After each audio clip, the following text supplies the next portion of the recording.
Hello and welcome to the Morningstar series Market Reaction. I'm Emma Wall and I'm joined today by Psigma's Tom Becket to talk about what investors can expect from 2019. Hi Tom.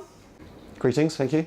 So 2018 has been dominated by the US, both in terms of the macro stuff with the trade war and indeed Korea, and with the Fed rate rise potential causing volatility in markets and even in earnings. Actually, US equities have been one of the stronger deliverers for investors. Going into 2019, can we expect this US dominance to continue? I mean, US equities have almost been the only game in town for much of the year. Now we've seen quite a significant reversal in recent weeks and months. But I think as we move into next year, I think there definitely will be elements of a change. I can't see what we saw in the third quarter when the US just dominated and everything else did badly happening once again. I think those days are now behind us. And so if the US is no longer going to be the driver of returns, where should investors be looking 2019 to deliver those opportunities? Look, I think the US won't necessarily be a disastrously performing market or necessarily a strong outperformer. It might well be in the mix, but I think if the scenario that we expect to take place, where markets are difficult next year, but you see some quite significant counter-trend rallies, for choice, I think something's changed in the last 6 months. I think that the very enjoyable period that investors have had for the last 10 years is now behind us. Next year, I would expect there to be some downside pressure, certainly, and I think when markets rally, it is going to be led by the laggards of 2018. Asian equities could be a very good example of that. Things like European equities could see some counter-trend rallies. So I think the game has changed. And how much sort of credence do you give to the fact that many people are predicting a recession for the US next year?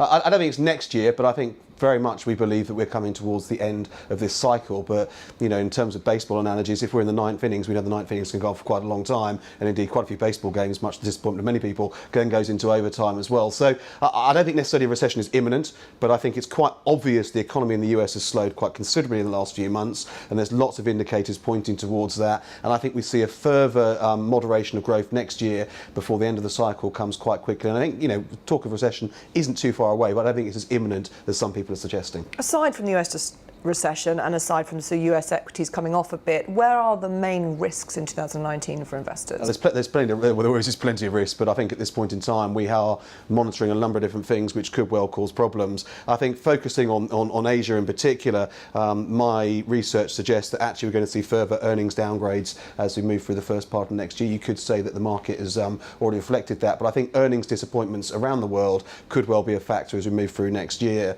Now, obviously, in very recent hours, we've actually seen commentary from the Federal Reserve, which is, or from Jay Powell, which is less hawkish than people were perhaps previously expecting. So maybe the Fed isn't quite such a big risk, but I think investors might start asking themselves, if the Fed can't put up interest rates like they're projecting, what's wrong? Other risks, definitely Europe. I think people are understating the risk there.